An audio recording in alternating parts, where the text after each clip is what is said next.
ఇది మంచి పద్ధతి కాదు. దీనికి ప్రధాన కారణం ఎవరంటే రాష్ట్ర ప్రభుత్వం యొక్క చాతకాంతనం.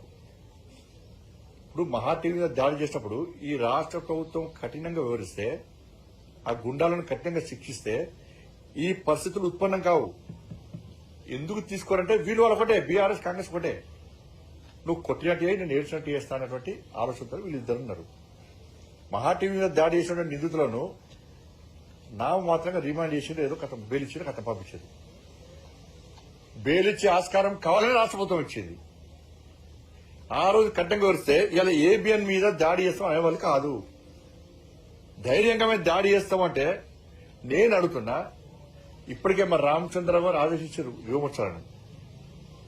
ఇలా బీఆర్ఎస్ పార్టీకి ఒక ఛానల్ ఉన్నది. ఇలా ఏబిఎన్ మీద మీరు దాడి చేసి చూపట్టండి, ఏబిఎన్ మీద దాడి చేసి చూపట్టండి. చుక్కలు చుక్కలు చూపడతారు మా వాళ్ళు యువమోర్చా కార్యకర్తలు రెడీ ఉన్నారు. మీకు అక్కడక్కడ 10 మంది 20 మంది వస్తారు. మీకు మామూలు 100 మంది ఉన్నారు.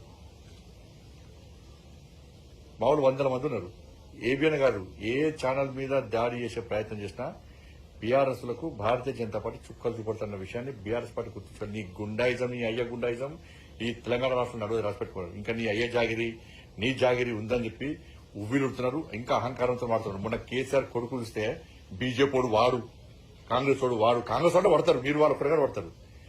ఇంకొకసారి బీజేపీలను వాడు వీడని వాడితే బిడ్డని కాన్వాయి రోడ్ల మీద ఎదుర్కొంటూ చేస్తాం. బిడ్డ నువ్వు తమాషా చేస్తున్నావు బాగా. నీ అయ్యని చూసి ఈ బతికేంది, మీ అయ్య